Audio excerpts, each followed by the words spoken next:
Okay, so in this video, we'll be doing perimeter area, some difficult questions which might come in exam. The first one is that graph will be given something like this. This is graph only, okay, and you have to find the area. We call it area by counting square. Square count करेंगे अभी इसमें हम. And then we have one more, that is tile question. So mainly ये two types of question है इसमें. So let's see. The first one, there is one rule. अगर आपके पास one full box है तो आप उसको वन काउंट करोगे. अगर आपके पास हाफ है तो आप उसको हाफ ही काउंट करते हो. 0.5 लिख सकते हो या ऐसे हाफ लिख सकते हो. एंड अगर लेस देन हाफ है कवर्ड, मतलब कोई बॉक्सेस होंगे जो लेस देन हाफ कवर्ड होंगे, उसको हम ज़ीरो मानेंगे. जैसे आपको एग्जांपल दिखाती हूँ. ये वाला जो बॉक्स है ये लेस देन हाफ है, तो this will be considered as zero.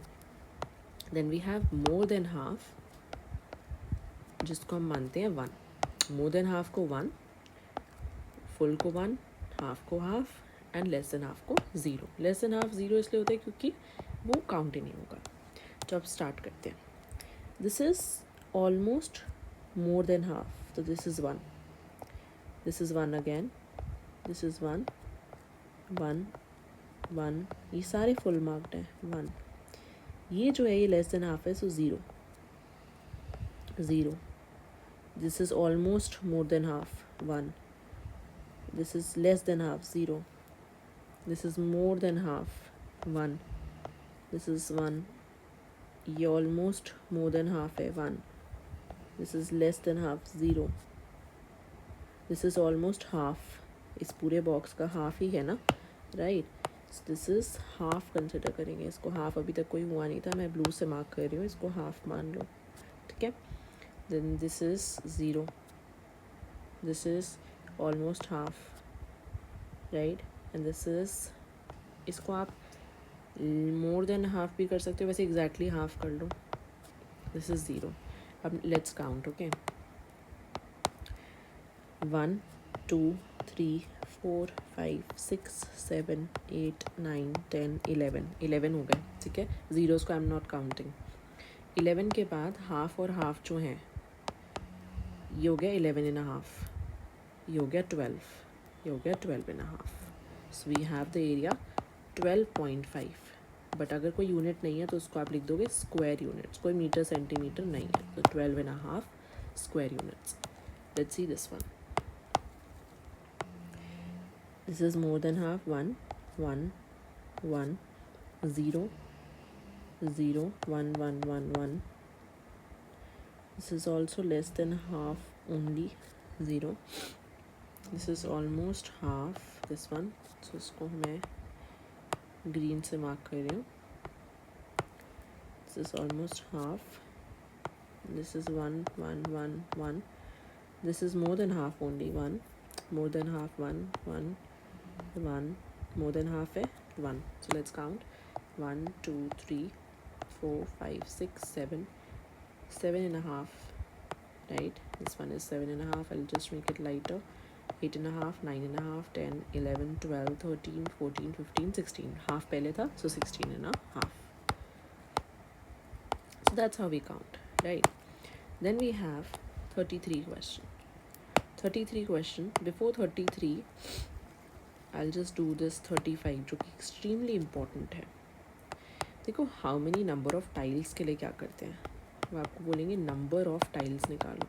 मतलब एक फ्लोर होगा, ये फ्लोर है, वो रेक्टेंगल भी हो सकता है, स्क्वायर भी हो सकता है. फ्लोर किसी भी शेप में हो सकता है, रेक्टेंगल भी हो सकता है और स्क्वायर भी हो सकता है. उसके ऊपर हम टाइल्स लगाएंगे. टाइल्स भी रेक्टेंगल भी हो सकती है और स्क्वायर भी हो सकती है. बस एक फॉर्मूला याद रखो एरिया ऑफ टाइल्स के लिए, सॉरी नंबर ऑफ़ टाइल्स के लिए. Area of floor upon area of one tile. That's it. चाहे अब वो area of floor rectangle है, this is rectangle, तो area of floor कैसे आएगा, length into breadth. अगर वो area of floor square है तो आएगा side into side. एंड अगर टाइल्स है जैसे 1 टाइल तो एरिया ऑफ रेक्टेंगल है तो length into breadth, again square है तो साइड इंटू साइड. इतना सा सिंपल क्वेश्चन है. बस ये याद रखना है कि नंबर ऑफ टाइल्स का फॉर्मूला होता है area of floor upon area of tile. So how many tiles whose length and breadth are 12 and 5. उन्होंने आपको टाइल्स की लेंथ और ब्रेथ दी है, तो क्या मैं पहले एरिया ऑफ टाइल निकाल सकती हूँ? यस. मैं क्या गेस कर सकती हूँ ये कौन सी शेप है? ये रेक्टेंगल है. क्यों? क्योंकि लेंथ और ब्रेथ दिया है. सो एल इंटू बी होता है रेक्टेंगल का formula. L into B. 12 into 5 which is 60. 60 centimetre? No, 60 square centimetre. So area of tile हमने निकाल लिया. एरिया ऑफ फ्लोर निकालना है. उन्होंने कहा है will be needed to fit in a rectangular region जिसका length and breadth first part में 100 और 144 है, सेकेंड पार्ट में 70 और 36 है. 2 क्वेश्चन हो गए. तो ए पार्ट में एरिया ऑफ टाइल सेम रहेगा क्योंकि उन्होंने 60 सेंटीमीटर स्क्वायर यहाँ पे दिया हुआ है. टाइल ए पार्ट के लिए भी सेम है, बी के लिए भी सेम है, सिर्फ फ्लोर चेंज हो रहा है. तो एरिया ऑफ फ्लोर, या फिर क्वेश्चन उन्होंने रेक्टेंगुलर रीजन बोला है तो आप उसको ऐसे रेक्टेंगुलर रीजन भी लिख सकते हो. तो ये भी length into breadth 100 into 144, 100 into 144, 144 100, 144 और 2 zeros स्क्वायर सेंटीमीटर. तो अब हमने एरिया ऑफ फ्लोर भी निकाल लिया, टाइल भी निकाल ली. हम फॉर्मूला लिखेंगे. नंबर ऑफ टाइल्स क्या होती थी? Area of floor area of floor, just a second,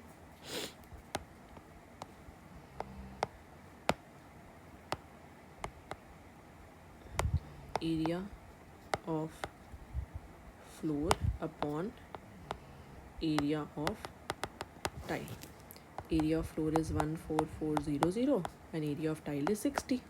तो अब इन दोनों को क्या करना है? डिवाइड. क्या मैं 0 से 0 कट कर सकती हूँ? यस. अब ये 1440 और 6 किसकी टेबल में जा सकता है? देखो 6 अगर डायरेक्टली करना चाहते हो तो 6 से भी हो जाएगा, डिवाइड करना पड़ेगा. It will B 240 upon 6 divide by 6 is 1. सो मेरे पास आंसर क्या आ गया? 240 टाइल्स. अगर आप पहले 2 से करना चाहते थे या 3 से करना चाहते थे वो भी कर सकते हो, बट तब तक करना है जब तक फर्दर ना हो जाए. बी पार्ट में सेम है बट एरिया ऑफ फ्लोर बदल रहा है क्योंकि लेंथ 70 है, ब्रेथ 36 है. So will have to multiply 70 into 36 now, and 70 into 36 will be 2520 centimetre square. अब हमें दोबारा नंबर ऑफ टाइल्स निकालनी है.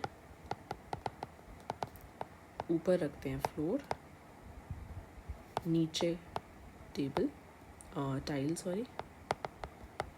सो 2520 और टाइल कितना था? टाइल सेम ही था. Tile is 60 centimetre square only.